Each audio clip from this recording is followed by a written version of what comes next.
今天这个话题跟我以及跟千千万万的孩子和有孩子的家庭息息相关。做父母就是这么累，没有做好准备不打算教的，建议你先不要生。嗨，我是安娜，今天和大家来聊一聊藏在幼儿园里的霸凌，以及孩子面对到欺负的时候要怎么办。今天呢是1月4号，时间来到了新的一年，很多小孩的爸爸妈妈在这个时候都开始陆续的准备孩子接下来要读幼儿园的事情。但是呢，作为一个孩子即将从幼儿园毕业的妈妈，比起怎么样选择幼儿园，比如说公立还是私立，幼儿园的教育理念这些问题来讲呢，教会我们的孩子怎么样去适应一个新的环境，以及在这个新的环境中面对各种各样的社交压力，其实是一件更重要的事情。那今天讲的这条影片呢，适合各位爸爸妈妈在小朋友读幼儿园之前呢，就在家里面长期的和小朋友进行一个演练。所以呢，建议大家可以先点赞收藏起来，方便在未来需要的时候呢，可以翻出来看。很多朋友可能会疑惑，这一点大的孩子真的会霸凌吗？其实关于这个问题，很多国内外的专家都已经做了相关的研究。我给大家念一串数据啊。研究指出，2岁的孩子已经会和他人进行互动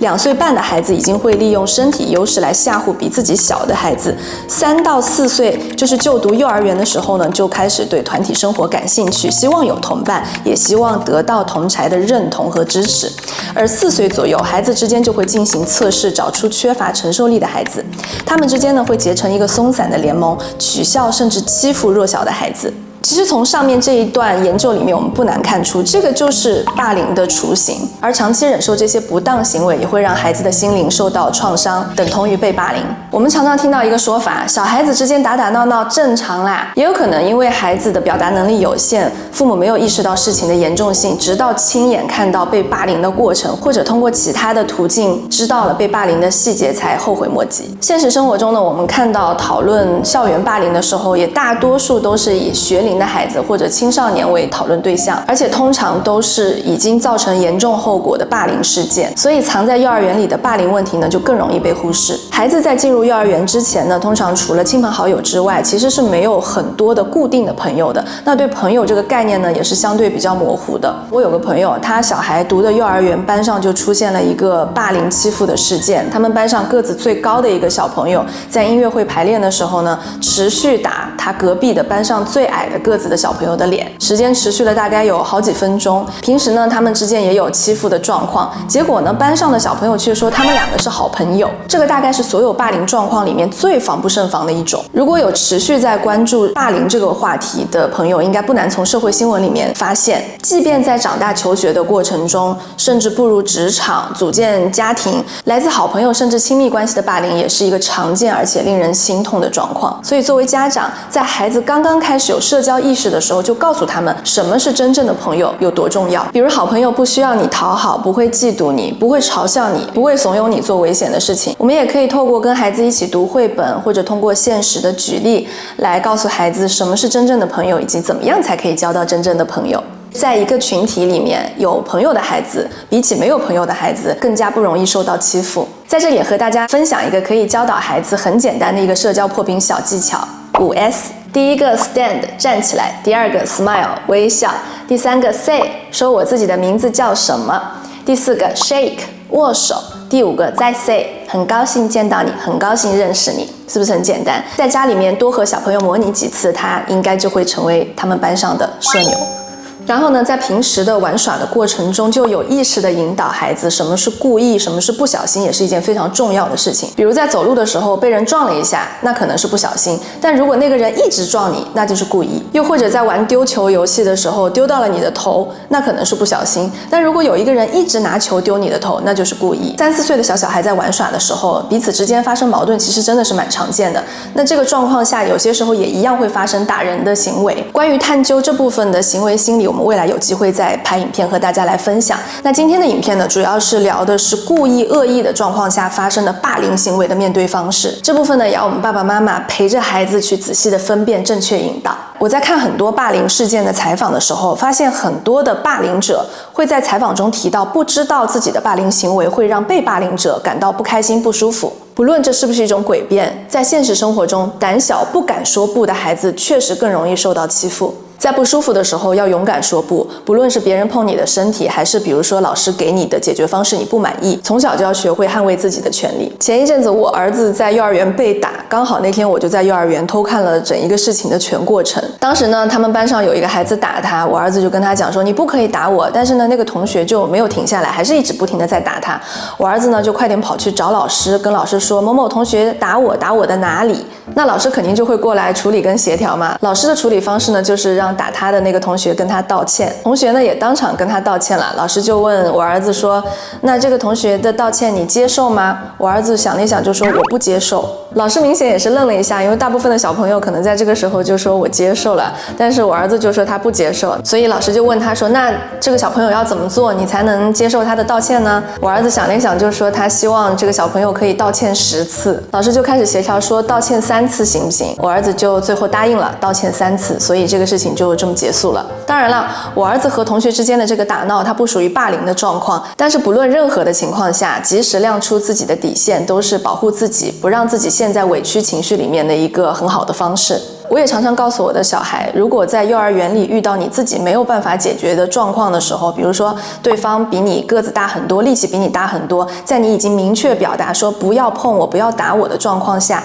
你一样不停的被打，不停的被欺负的时候，一定要去告诉老师，而且一定要告诉老师谁打了我，打了哪里，有没有受伤。那回家之后也要把这个状况及时的告诉爸爸妈妈。我非常鼓励孩子自己去解决问题，但我也告诉他，当你解决不了的时候，爸爸妈妈一定会帮你。其实这样的一种沟通对于我们家长来说也是一个信息收集的过程。如果我们发现在学校里面有某一个同学对我们的孩子长期持续的造成伤害，并且在学校介入之后呢，他并没有结果，那这个时候我们就需要及时的参与这个解决过程，必要的时候就要寻求法律的协助。另外一个就是我从来不会反对孩子在受到欺负的时候打回去。很多专家都说，如果家长告诉孩子被欺负的时候打回去，就是告诉孩子可以用暴力去解决暴力，以后长大也会变成一个暴力犯。但我想说的是，幼儿园就是一个小型的社会，霸凌者不会因为我们的忍让就停止他的不当行为，甚至可能还会把我们的忍让当成这个小朋友可以被欺负的一个标准。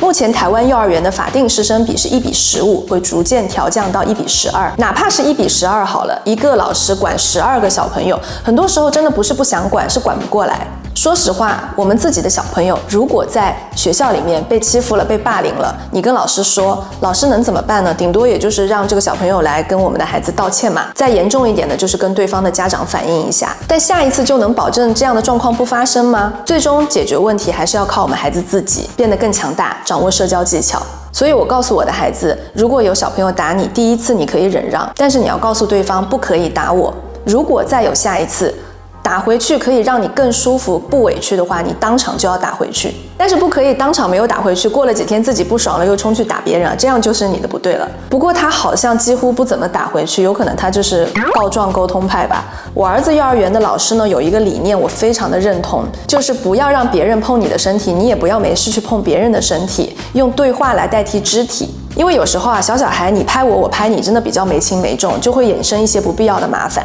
并且随着我们的孩子逐渐的长大，建立起他们身体的警戒线，也是保护自己的一个非常好的方法。那除了我们上面聊到的孩子在面对被霸凌要怎么办之外呢，引导孩子不能主动攻击别人也是一件很重要的事情。我们自己的孩子不能先变成一个霸凌者嘛。在这里呢，也和大家推荐小红书上有一个博主叫艾伦大大，他分享的一个关于家庭氛围打造的影片，里面提到了不玩有暴力误解的游戏，比如说打手游戏，以及不看像奥特曼这一类打打杀杀的卡通。其实像奥特曼这样的卡通啊，男孩子大部分都很爱看，我儿子一开始也很爱看，但是后来我们发现里面有很多关于死亡破坏的这些情节，一来呢没有什么意义，二来就是像艾伦大大说的那样子，有一点鼓励暴力。确实他们班上小朋友开始玩有身体接触的游戏，也是因为班上有些小朋友开始看奥特曼啊、蜘蛛人这一类的影视作品开始的。那有些家长可能会讲啊，同学都在看，如果我不看，小朋友就没有办法融入他们嘛。小朋友看，我们可以决定在我们自己家里面不要看，然后你可以去引导他看更多有意义的影视作品。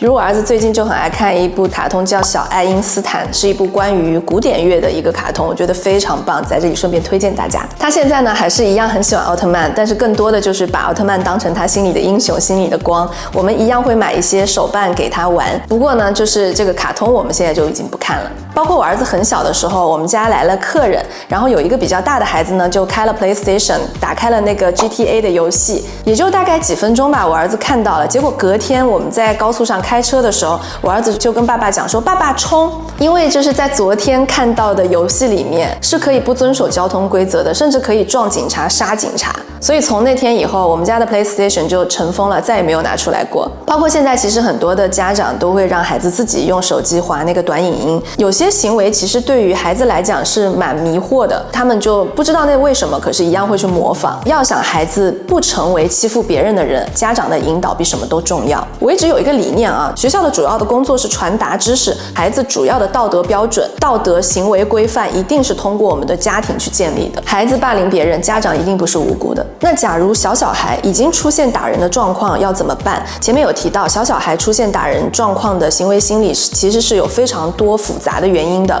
家长除了及时制止之外，还需要及时建立起他的同理心。比如说，你打别人，别人会痛，就像别人打你，你也会痛一样。你希望自己痛吗？小孩子肯定会讲说我不希望。这个时候就可以告诉他，那你也不要打别人，因为你打别人，别人也会痛。这种纠正跟制止，其实一次都不见得有效，可能讲10次都不见得有效。这个需要我们家长长期持续的告诉孩子不可以这么做。对，做父母就是这么累，没有做好准备不打算教的，建议你先不要生。我们也不难发现啊，在一个群体中总有1-2个孩子特别容易被欺负，这是一个非常沉痛的话题。我也知道我聊这个相比起我聊装潢啊、房地产啊是没有什么流量的，但是作为2个孩子的妈妈，今天这个话题跟我以及跟千千万万的孩子和有孩子的家庭息息相关。毕竟房地产很多人一辈子只交易一次，而孩子的养育教育不仅会影响到我们自己，也会影响到其他人的家庭，甚至会影响到整一个社会的安危。恶从来不是突然出现的，所有的大恶都是从小恶长成的。我们只要每天在孩子放学之后花短短的时间陪他们聊聊天，在他们小小的心里种下一颗爱的种子，即便他们现在可能还没有办法清晰地表达自己的想法和细节，